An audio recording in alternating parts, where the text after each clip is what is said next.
This video is going to uncover and show you what CNN is never going to show you, what MSNBC is never going to tell you, what NPR will never touch. A dark secret that's crucial for you to know. It's behind everything that's happening now, shaking our colleges, our culture, our world. Stay tuned to the end so you don't miss what is going to be opened up. And I promise you, they will never tell you this. They'll keep hidden what they know. And we're going to open up what they don't know, the other realm that's behind it all. This is Jonathan Cahn. And first, three things. Number one, if you're not already getting this, to not miss the prophetic messages that I'm going to post here, hit subscribe. Number two, send this video to those in your life who need to see it and know it. Number three, update. The third manuscript draft of the Dragon's Prophecy, Israel, the Dark Resurrection, and the End of the Age is just about finished. About 120 days from this posting, it will be released, the Dragon's Prophecy. To be the first to get it, just go to Amazon or wherever you get books, and you can secure your copy. All right, what is going on? What's going on is not stopping. These are prophetic days. In just the past few weeks, we almost saw a major war begin, what could have been a world war. And for the first time, we saw Iran attack Israel directly with over 300 missiles and drones. And now, as we post this, something many never thought they would ever see. America has been exploding with hatred against Israel for the first time ever. It's exploding on college campuses all over the nation. In Columbia, here in New York, in the Ivy League, Harvard, Yale, in the University of Southern California, in the University of Texas, in George Washington University, in the Capitol, where they draped the statue of George Washington with a Palestinian flag, all over the nation. A wave of anti-Israel and anti-Semitic rage. In Columbia University, the protesters announced, "Zionists have entered the camp. We don't want no Zionists here." Throughout the universities of America, they've chanted, "From the river to the sea, Palestine will be free." What does that mean? From the river to the sea is where Israeli citizens live. That's Israel. It means they want every Jewish person in Israel to be eliminated from the land or dead.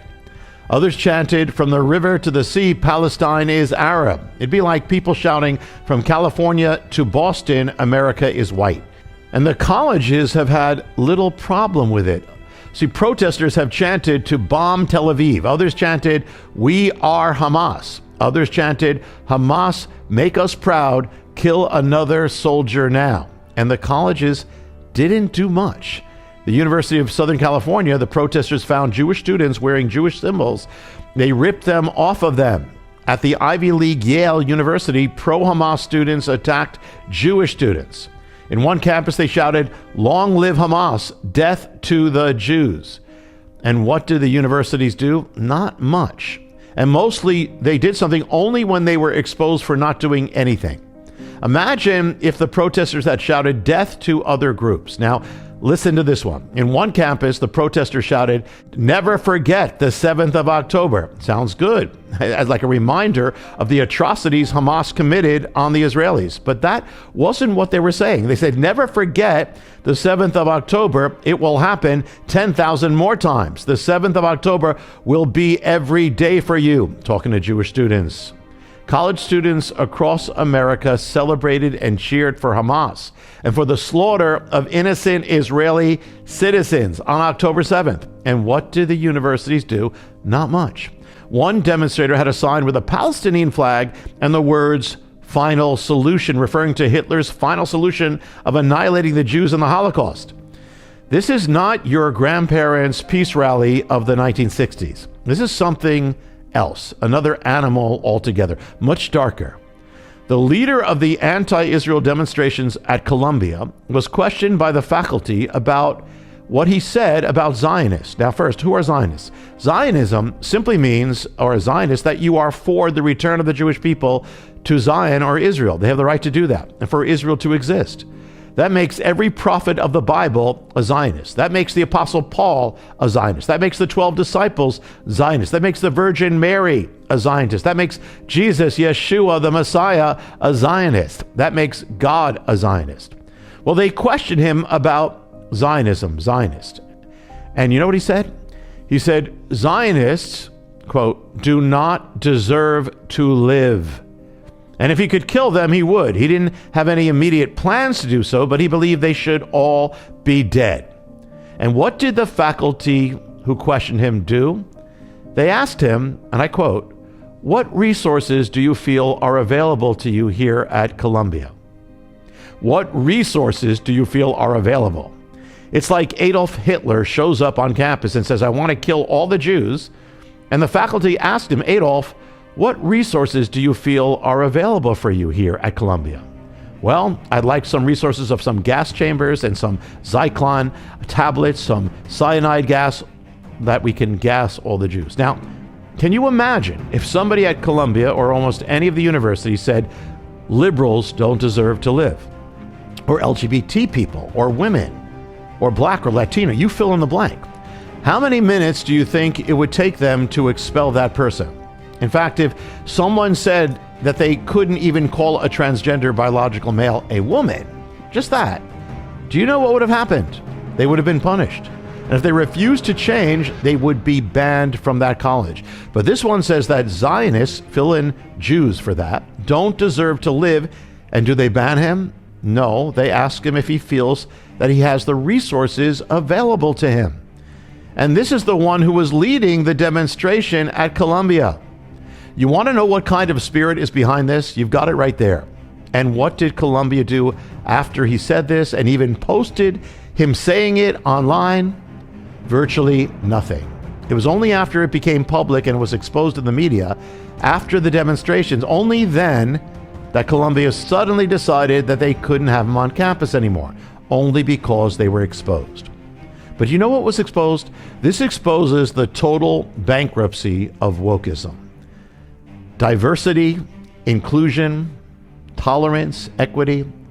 Apparently not when you're a Jew, not when you're an Israeli.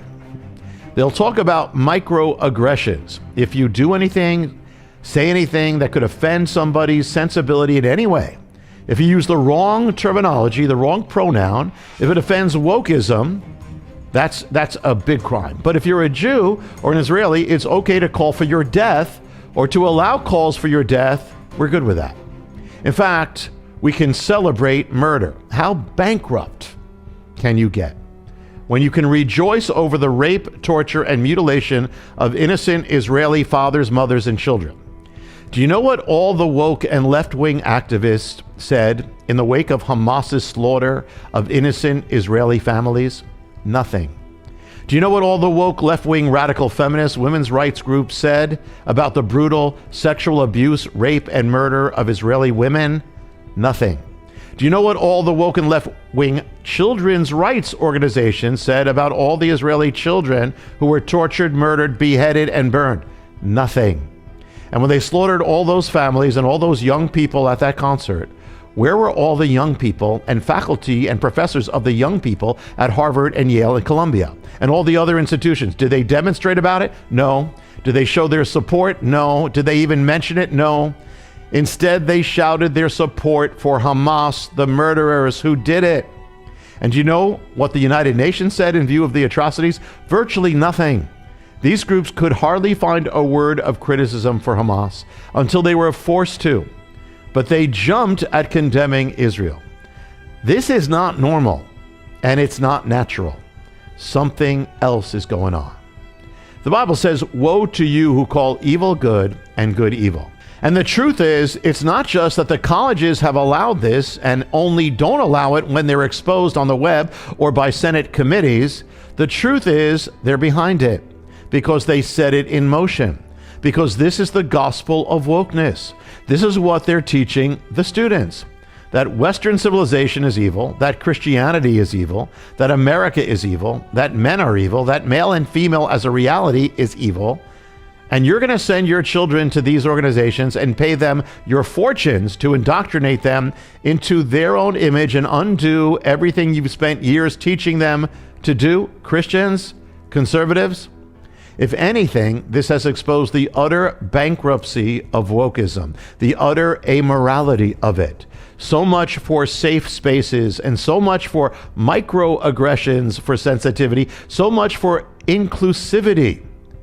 Leave it to the issue of Israel and the Jew to expose the golden calf that's been erected for this generation. The idol has feet of clay. Wokeism rails against what they call white colonialism or privilege, which is a rebranded form of Marxist ideology. There's not a lot of white colonialism these days, so what do they target? Of all nations, they target Israel. They call Israel a colonial power. It's amazing. If any people have been the victims of colonial powers or empires longer than any other people, it's the Jewish people. It's Israel. From the Egyptian Empire, the Assyrian Empire, the Babylonian Empire, the Persian Empire, the Greek Empire, the Roman Empire, the Byzantine Empire, the Islamic empires, the Spanish Empire, the Russian Empire, and on and on and on. The actual truth is, Israel was part of the end of colonialism, as in the British Empire when it withdrew from the Middle East. So here in the halls of wokedom, they deify victimhood. They say that they're for the victim. And whom do they choose to attack? The Jew. The greatest victim, the greatest oppressed, persecuted, slaughtered people in the history of this planet. They picked the one nation of all nations that came into existence for the purpose of protecting its people from annihilation that rose up out of the ashes of the Holocaust. Those are the geniuses of wokeness. Now we need to pray for all people, love all people, and also at the same time oppose evil. One innocent life lost is a tragedy from any people, and we're not to rejoice over it. The tragedy is when all the Israeli villagers and young people and families were killed. The Gaza Strip and the West Bank was filled with celebrations over their murders. The tragedy is that the majority of people in Gaza approved of what Hamas did to the Israeli families. And after all this, they were still in favor of Hamas ruling. Hamas has destroyed Gaza as well as everything else. They've robbed it of its food supplies, of its humanitarian aid. It's a sickness, it's a darkness that is destroying the Palestinians. Hamas has been a key part of that. The Israelis don't want war, they hate it. They want peace, but they're the only nation in the world that's not allowed to protect itself against a terrorist organization that is bent on its destruction. Imagine if this happened to America. Well, it did. It was called 9/11. It led us to engage not in one war, but two wars. And in just one of them, the numbers of civilian deaths is estimated to be over 100,000 people. We fought in the Second World War. It's considered the most moral of wars against Hitler. In that war, how many civilians died? The number is estimated at 38 million. But compared to its population, what happened to Israel would be as if in America, terrorists living on our borders invaded America, went into thousands of American homes, tortured, raped, mutilated, burned, and slaughtered 44,000 Americans, fathers, mothers, children, and babies. What do you think we would do? Would we leave any chance for this to happen again? And Hamas uses the people of Gaza as their human shields. They use hospital schools to put children and the sick in front of them. And wars are messy, but this is the most challenging for Israel because it's happening with human shields. And yet, unlike almost every other nation or army in the world, Israel told the people of Gaza to move south out of harm's way before they began the operation against the terrorists of Hamas. Hamas, on the other hand, specifically targeted civilians. That was their purpose, to brutally murder the nearby Israeli villagers. It's as if there's a serial killer going around killing men, women, and children, and the police come after him to stop him. And in the shootout, there are other casualties. And the geniuses at our universities rail against the police and hail the serial murderer as their hero. They say, "I am the serial killer," as in, "I am Hamas." Israel sought to get the civilians out of harm's way. Hamas specifically invaded the homes of civilians and tortured and mutilated them. And in the halls of academia, students and professors are glorifying Hamas, the serial murderers, and warring against the people of those victims. They rail against those who do not pronounce the pronoun they demand, as in aggressive act, they'll call it, but the murder of children they will champion. And these same people, like the leader of the Columbia demonstrations who said Zionists, people who believe that Jewish people have the right to return to their homeland, do not deserve to live. In the same video, he put up his pronouns. He said it's he, she, or they. At the same time, at one of the drag queen storybook hours, the drag queen led all the little children in chanting "Free Palestine." So this is an experiment to those people. Go to Gaza, go to Hamas, do your thing, and see if they will honor your pronouns. I don't think they will, but you know what they will do? They'll take you to a rooftop and push you off to your death. And that's what you're advocating for. You're advocating for those who would murder you. You know, there's a word that sums up many of these at these universities. It's the word sophomore. It speaks of a second-year college student. It comes from the Greek. Sophos means wise, and moros means fool. So it means a wise fool, somebody who thinks that they're wise, but they're a fool. Well, there's actually a Bible verse that has both of those Greek words within it. It's Romans 1:22. It says this: professing themselves to be wise, they became fools. And the context is, this is what happens to those who turn away from the knowledge of God. They become fools. Does this have anything to do with the end times? It totally does. First, the Bible says that in the end times, Israel, there'll be an Israel back in the world. So after 2,000 years of being gone, just as the Bible said, against all odds, Israel is back. Second, it says that the world in the end times will be focused on Israel against all odds. And so it has again. Third, the world will see Israel as the center of controversy. Well, it does. Fourth, Israel will be attacked. It is being attacked again and again and again. Physically attacked by Hamas, by Iran, just in the last few months in the Middle East. And you who attack it on your campus, guess what? You're part of biblical prophecy. Now listen to this from the book of Revelation. I saw 3 unclean spirits like frogs coming out of the mouths of the dragon, out of the mouth of the beast and the false prophet. They are spirits of demons performing signs which go out to the kings of the earth and of the whole world to gather them to the battle of that great day of God Almighty. Who is the dragon? The enemy. Who is the beast? The Antichrist. The spirits that come out of them go out to the leaders of the earth, the world, and they cause the world to come to Armageddon, to come against the tiny nation of Israel. The spirits are demonic. They don't make sense. They're not just. They're not fair. They're not rational. They hate and they want destruction. More than anything, they want to destroy the Jewish people. They want to destroy the nation of Israel. Why? Very simple. God said that the Jewish people, the children of Israel, are put on earth as witnesses that He is, that He exists, that His promises are true. And it is through them that came the Word of God, the light of God, the Messiah, the gospel. And it will be through them again that the Messiah will come again. And that is why the colleges of America are raging against Israel and the Jews. That's why cities all over the world are raging against Israel and the Jews. It's not natural. It's not rational. It's spiritual. And only the Bible explains it. The Bible says that at the end of the age, all nations will come against Israel. Unfortunately, that word all includes America. Why is this happening? What's happening significant and prophetic?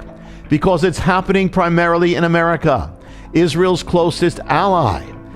If that happens here, what will be left for Israel? It's happening among the young. The young represent the future. Young Americans represent the future of America. Do you know that when they did polls of young Americans, they found out that virtually a majority of them, young Americans, were in favor of Hamas? Do you know that virtually a majority of young Americans believe that what Hamas did to the Israeli families and youth on October 7th was justified? This is your brave new world. This is the future we are nurturing. And college campuses, that's even more the future. These are the ones who will be running American society and government. There are historians who are saying that this is reminiscent of what happened in Germany. Do you know where much of Hitler's support came from? The young. The college campuses. They were filled with anti-Semitism. And now for the first time since Hitler, it's happening in the West on American campuses. And so when you read the prophecies of the Bible that speak of all nations coming against Israel, hating Israel, you've been warned. Armageddon is already there in the one who says Zionists or Israel or Jews have no right to live. That's how you get Armageddon.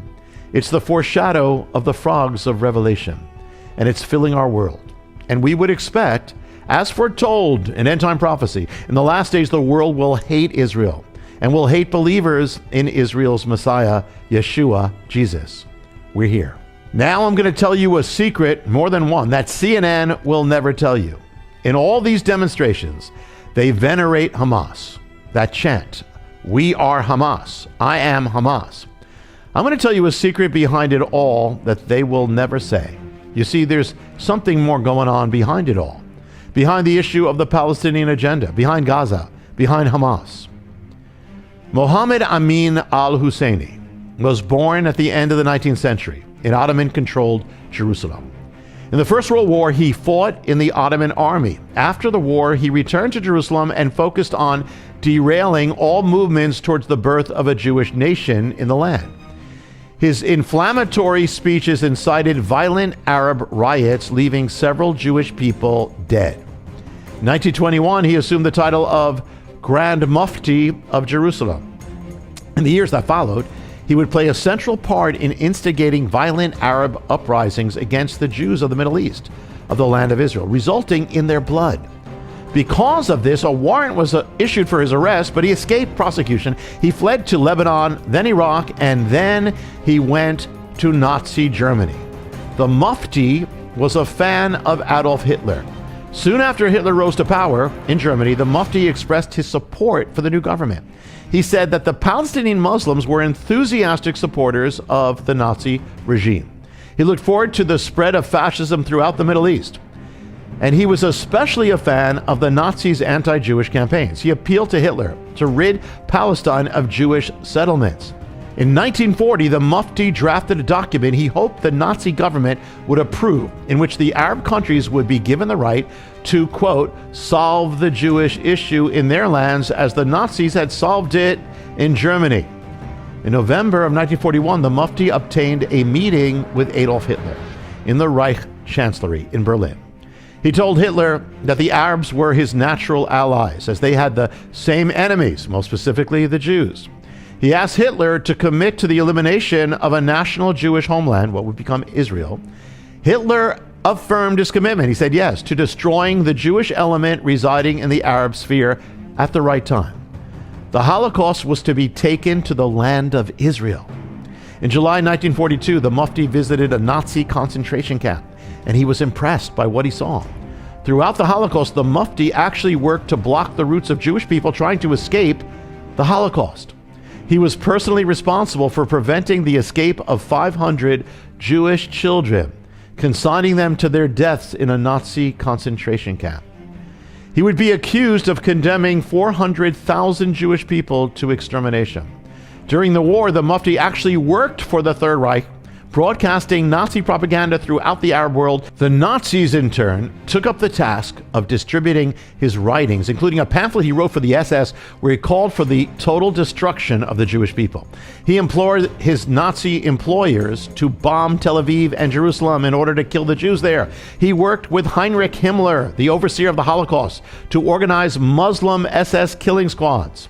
He publicly exhorted the Muslim world to follow the example of the Nazis in a definitive solution to the, quote, Jewish problem.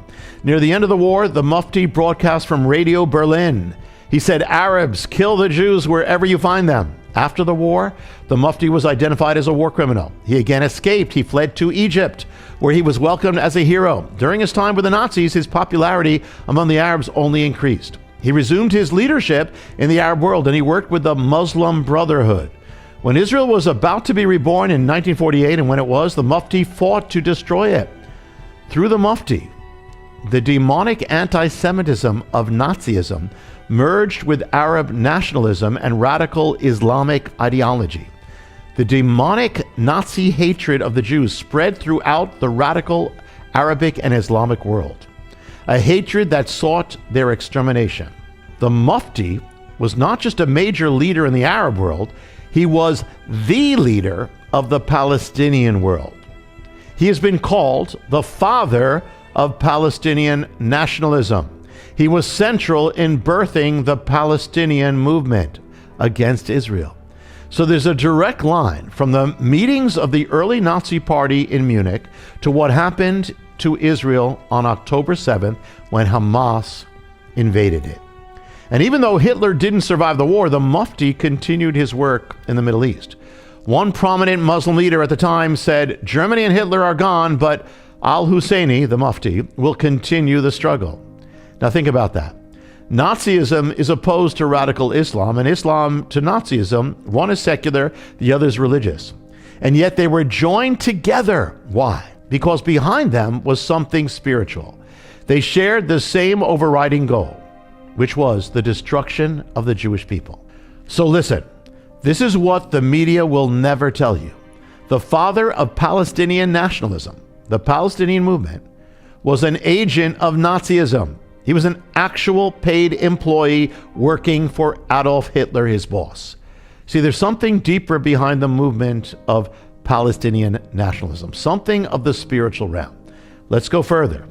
1946, the year after the Holocaust's end, when the Mufti flees to Egypt, he meets an Arab teenager attending a secondary school in Cairo. He takes that teenager under his wing and recruits him to his cause. The youth becomes his disciple. His name? Yasser Arafat. Yasser Arafat, the most famous leader of the Palestinian agenda. The Mufti indoctrinated him and his associates into his hatred of the Jewish people and his ideology of exterminating them. Arafat was discipled and indoctrinated by a man who worked for Adolf Hitler and worked with Adolf Hitler. And the torch of the Mufti would pass to Arafat. Arafat would become the leader of Palestinian nationalism.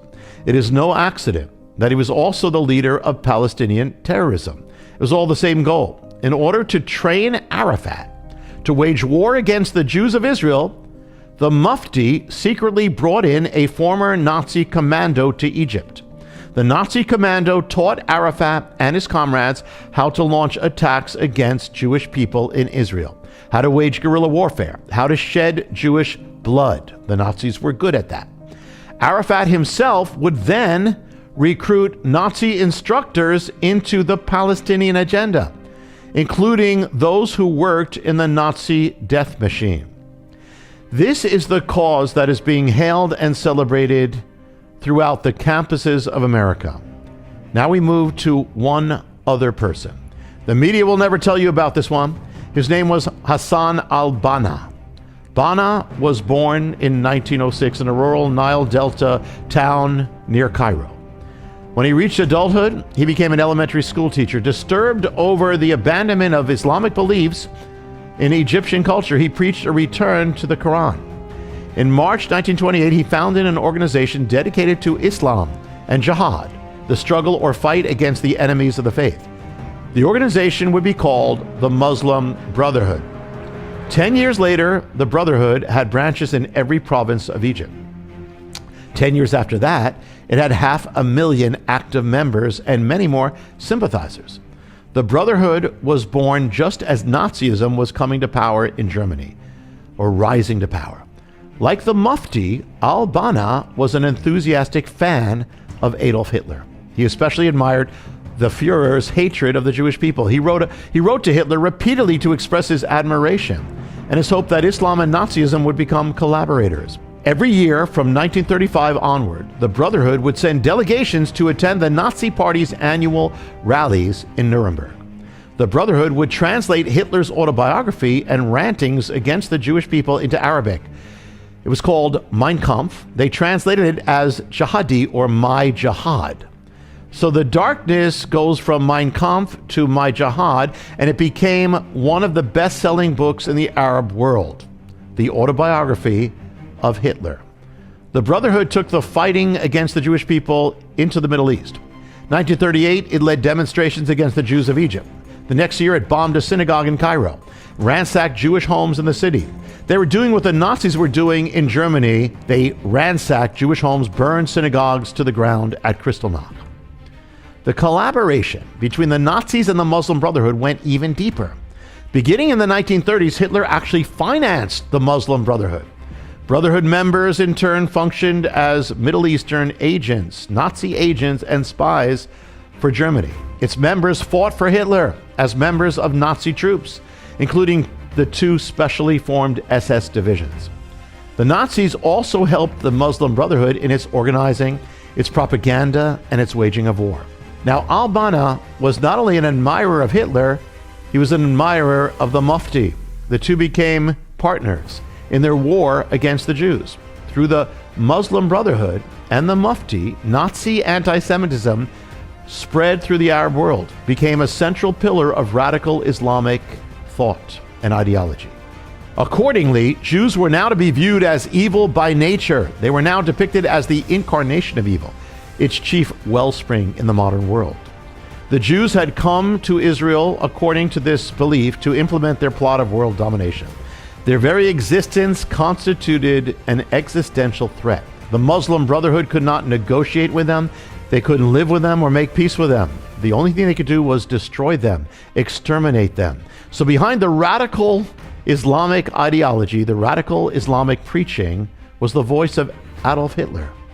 The Mufti became the Brotherhood's representative in the land of Israel. He was central in bringing the Brotherhood into Israel. This is going to turn out to be real critical for our time. When Israel was reborn, the troops of the Muslim Brotherhood entered the land to destroy the Jewish nation. So did the Mufti and his young disciple Yasser Arafat. The Mufti's prime headquarters in Israel was the city of Gaza. And through him, the Muslim Brotherhood had an effect there. The Brotherhood would give birth to a child. The child would be born in Gaza. It would be called the Islamic Resistance Movement, or in Arabic, Harakat al-Mukawama al-Aslamiyah. The name was shortened into an acronym. The Brotherhood's child was given the name Hamas. This is the origin of Hamas. This is where it springs from. You can find the Muslim Brotherhood also behind Osama bin Laden, Al-Qaeda, September 11th, and countless other evils. Hamas was born in Gaza on December 10th, 1987. Why did it come into existence? It's all there in its founding charter. Listen to what it says. This is the actual charter that began Hamas. It says, quoting from al-Banna, Israel will exist and will continue to exist until Islam will obliterate it. In other words, Hamas exists to annihilate Israel. And this is what they're hailing as heroes on American campuses. And they'll say it's not anti-Semitism. No, it actually is. The charter of Hamas goes on. For our struggle against the Jews is extremely wide-ranging and grave. Our struggle against the Jews. In German, the words, our struggle or my struggle is Mein Kampf. They're using Hitler's words. Article 22 of Hamas's charter could have been written by Hitler himself. It says the Jews took control of the world media, news agencies, the press, publishing houses, broadcasting stations, others with their money. They stirred revolutions in various parts of the world. They were behind the French Revolution, the Communist Revolution, most revolutions with their money. They formed secret societies such as Freemasons, Rotary Clubs, the Lions, for the purpose of sabotaging societies and achieving Zionist interests. There's no war going on anywhere without having their finger in it. This is classic anti-Semitism, and Hitler is all over it. The charter goes on, in Hitler's words, the Jews aim at undermining societies, destroying values, corrupting consciences, deteriorating character, Israel, Judaism, and Jews. Israel is evil, according to this. Jews are evil, and so is Judaism. Hamas's charter makes it clear they will never make any peace with the Jewish people, even in the next life. They say to the Jewish people of Israel, you shall be overcome and thrown together into hell. This is the only way to liberate Palestine. And this is what they're hailing on American campuses, chanting, we are Hamas. Well, let's see what Hamas is chanting. It's actually there in their charter. It's in their vow. Listen, it says this: I will assault and kill. Assault and kill. Assault and kill.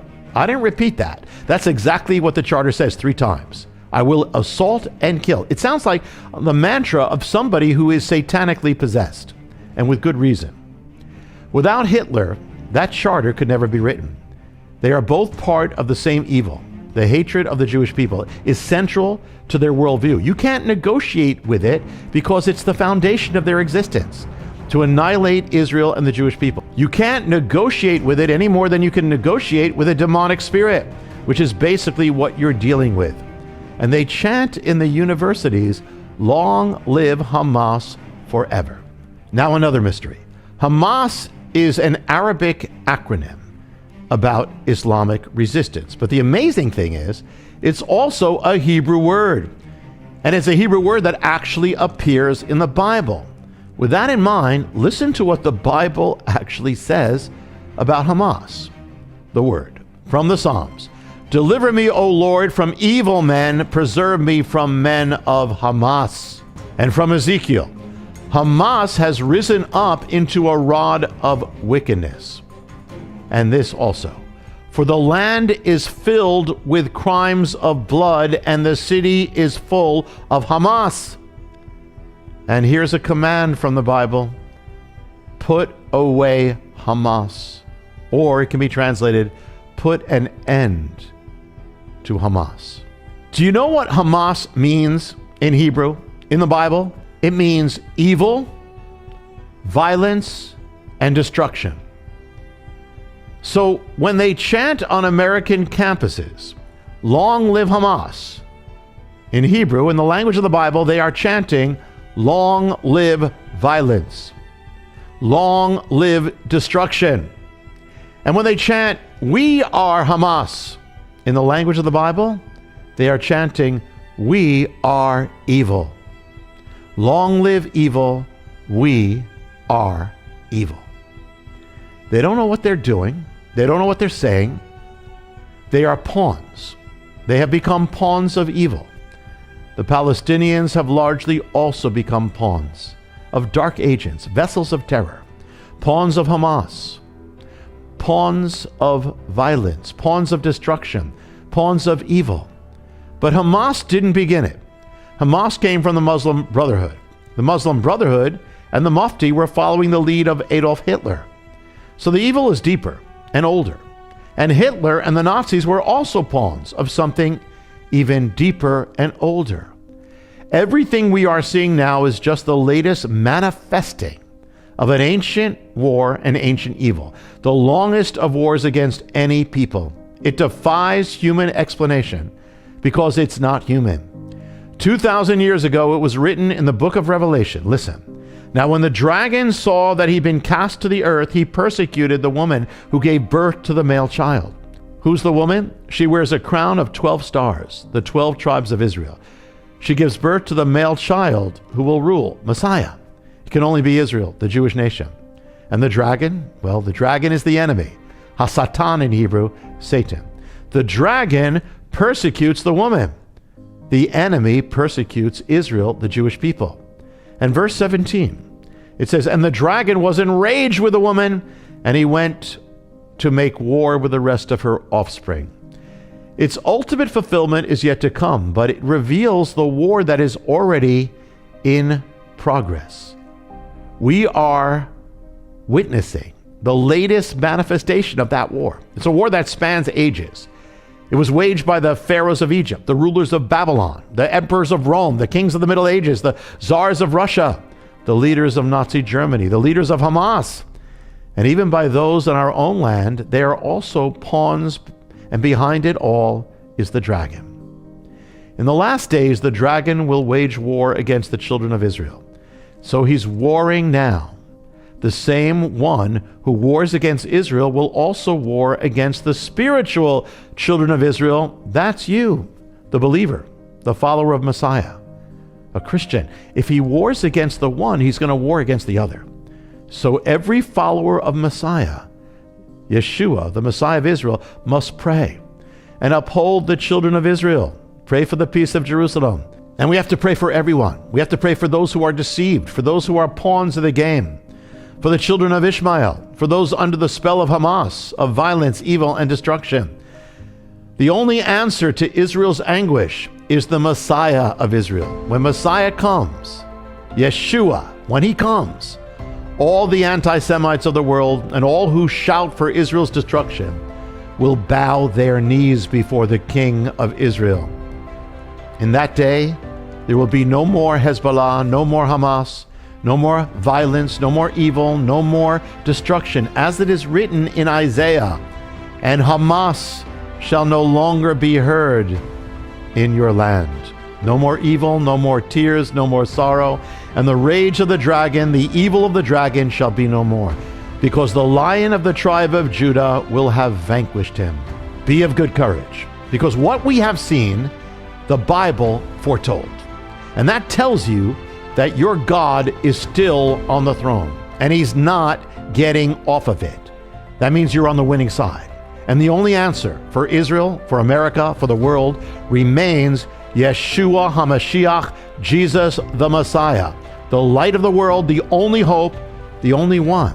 If you do not now know him, if you are not now following him, and if you are not yet born again, saved, a child of God, you know you're going to heaven, ask him to come into your heart, into your life, that you might be born again, and begin to follow him with all your heart, and he'll lead you, and he'll save you, just as he will save his ancient people Israel on that day. Now, you may have guessed, but everything that's happening is just part of a gigantic mystery, which is going to be revealed in the dragon's prophecy. Now, it lies behind what was, what is now, and what is yet to come, and it's going to affect your life. You can actually be the first to receive it. Secure your copy. Just go to Amazon or wherever you get books online. Type in the dragon's prophecy. And if you haven't already, to not miss these prophetic messages and postings, hit subscribe and like.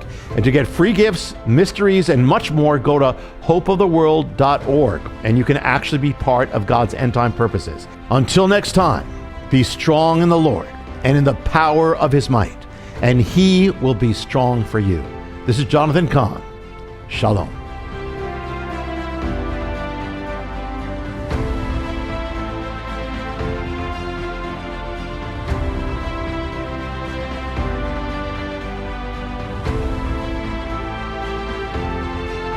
Hi, I'm Jonathan Cahn, and I hope you were blessed with the video.